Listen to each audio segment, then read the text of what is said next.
opportunity to introduce our next esteemed panelist, Mr. Neeraj Jain. So Neeraj is the PATHS India country director, and he has a lot of experience in the development sector. He has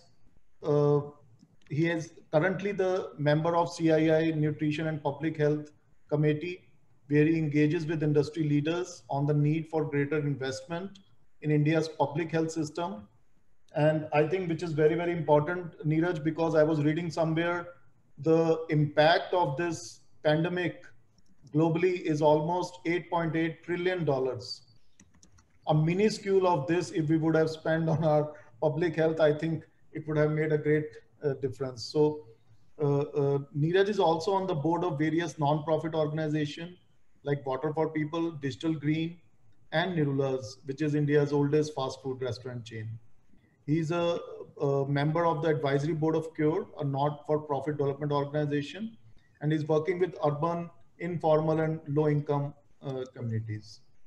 He has he's an alumnus of Hong Kong Polytechnic University and completed his post-graduation in business administration with a major in finance from Faculty of Management Studies, University of Delhi. So I think, Neeraj, the very important question to you is the impact of this pandemic on the development sector, I think has been immense. And we have seen the disruption which is happening in the various other delivery of care that we were giving to our other diseases. So tuberculosis has been impacted. There are many other programs which has got impacted, and there has been a disruption. Similarly, we are seeing a major disruption which is happening in due to this COVID pandemic. We estimate, the early estimate which are coming is that the repercussion could lower global GDP by up to 8%, but poor health reduces global GDP by almost 15% every year. And important aspect of improving public health is correcting persistent weakness in the world's capabilities for detecting and stopping disease outbreaks. And we all know that now health has come on the political agenda. I think now health has come on the important agenda for everybody, I think all the stakeholders. So Neeraj, how can we accelerate the global response to COVID-19, strengthen public health systems, and promote economic growth? Over to you, Neeraj. Thanks, Gaurav. Firstly, what a panel. I'm a bit nervous because, I see all these industry leaders who are with me today, and it's fantastic, and I'm really looking forward to hear. I'm probably the only one who comes from the not-for-profit sector. So I'm going to talk a little bit in that sense. For many years in the public health space, we've always talked about a pandemic. I mean, Bill Gates talked about it in 2015 on a TED kind of a talk. And we all looked at it and we said, maybe, we'll see how it happened. We never actually expected it to hit us. While we kept talking about it, we never actually expected it to hit us. That's a confession. Now that it has hit us, we are grappling. We don't know, none of us really knew what to do. We started grappling, we started looking at how to deal with it.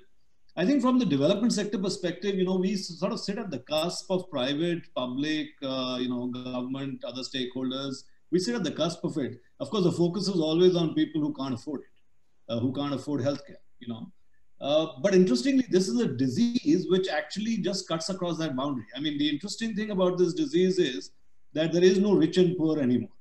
That line is just vanished, So that differential between access to good quality health for the rich people like us, although I don't think we're rich, but we can afford to still pay for our for our health services, and for the poor who can't actually afford to.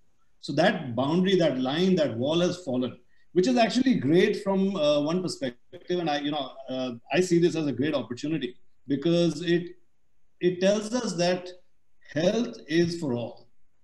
Universal health coverage is what we are trying to now talk about. It needs to be quality health for everybody because the health of my neighbor is going to have an impact on my health. and the health of people living in a slum next to me will have an impact on my health, and so on and so forth. So, I don't want to delve into that deeper, but it's become a very interesting conversation. And I think, it's also let the imagination of government, of policy, go completely wild, which is great, which is what we needed probably, because the kind of money that we spend on healthcare, I don't know if you know this, but we spend about 1.6% of GDP on healthcare, and we are probably one of the worst in that sense. We have promised to up that. I think with COVID, that's going to accelerate. So very, very happy about that. Just to go back to your point there, Gaurav, on health systems, we've been grappling with, it sounds very strange, but we are the worst country in the world on TB, we're the worst on diarrhea, the worst on pneumonia, the worst on all the vector-borne diseases, one of the highest maternal mortality rates. Women are still dying while delivering babies. It sounds like we're living in prehistoric times. Child health, we've got under 5 mortality, which is unbelievable. And these are all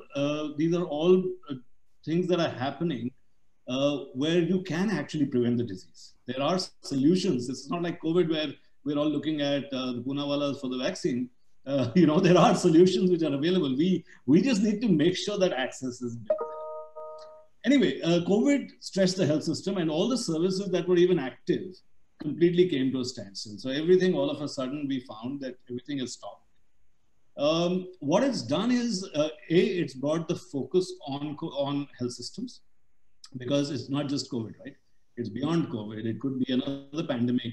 We've realized, this $8.1 trillion that has been projected, Gaurav, may not be the correct number.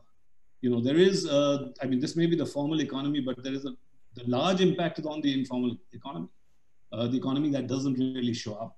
So there's going to be a lot of challenges for a lot of people. And I think, some of the things that we'll have to really focus on is how do we turn around the way we think? How do we look at this as an opportunity to fix our health systems once and for all? And that's the direction that I would, urge all of us to go. Since there are a lot of private sector people, and as you said, I sit on the CII committees, this is something I talk about a lot. We need to make sure that this is not about public health or private health. This is about health, okay? And we really need to make sure that the private sector, I was just listening to the Clove story. It's inspiring. I would actually, urge them that, can you also put in some sort of a economically weaker section group which can come to you, or something of that sort, which we can talk about. But results-based impact investing is going to be critical going forward. So, it has to come in. It has to come in. And I would really request all of you out there, the panelists as well as people who are in the audience, to really think about that. We need to have impact investment in healthcare. The government alone cannot deliver. We have to partner together to make this happen. Some of the areas where the investment should come in, low-cost, scalable interventions. Things which can mitigate disease spread. We heard some examples from, what Amar and team has done. We've heard of many other things that are happening around us. We need to invest so that disease spread can be controlled. Even just a mask, it costs nothing. We need to make sure we do that. The other interesting thing about COVID, and I know you're looking at the clock, but don't worry, Gaurav, I will stay with my time, okay? The other big thing that this disease, we are calling it the disease, which is a digital disease. Digital health is something we've been talking about for many years now. What this disease has done is just triggered the imagination of digital. Whether it is in the form of telehealth, and Amar talked a little bit touching that part, but that could be much larger. Whether it's in the form of data for visualization and decision making, which is absolutely critical in today's time. The way we are going about and doing diagnostic, or the sero studies that are happening, etc. Are we actually relying on good data, or are we sort of going around the bush on that? So that's the question. And if we have good data, I'm sure the decisions will be much better and much sharper. So this is a digital disease. Internet of Things, lots of possibilities for investment there. Can we actually, I was thinking about the good old days in UP when a cycle was given to every person who graduated. Can we give them a wearable device that monitors their blood pressure and their, basic vitals. So, things like that. So those need to come. I said already, and the Prime Minister announced on the 15th the National Digital Health Mission. We've been very much a part of it. We've been talking about it. We've been partnering in terms of inputs, and that will create that connected health system that we need, which is for everybody, which is for all of us. It covers every Indian citizen. Two more things: monitor and testing in communities has to be made very rapid. We can't be waiting. What Dharavi did was fantastic. I don't know if you all have heard the story of Dharavi, but Dharavi at one point looked like it was going to be the worst place for COVID, but they just sort of pushed it back. That kind of monitoring and testing needs to be done, which will only come if we have strong primary healthcare facilities. So primary healthcare needs to be strengthened. We need to go out there. We don't want lines outside AIIMS. We want primary healthcare to be at your doorsteps, even go up to self-care. Finally, screening and diagnostic. Screening and diagnostic will really have to be front and center of this conversation. How are we going to improve our screening and diagnostic at the population level? Because the tertiary care piece, I think we are not doing too badly on. PMJ has done a fair bit, but on the primary care, I think we have lots to do. Finally, just to close, I think the government is absolutely ready. They've got their arms wide open. They're saying, come in with great innovations, come in with great ideas. We will work the policy to make sure you're going to succeed. So please come on in. That's all. I'll stop there. I think that this is an excellent talk, Neeraj. And your point about impact investing, I think among us, there are few impact investors today. And in fact, there are people also joining from Canada, our partners. And we are very keen, and offline we will discuss with you, because there are a lot of investors who are now keen on impact investing. And the other point, I think very important, that we had mentioned about the primary healthcare.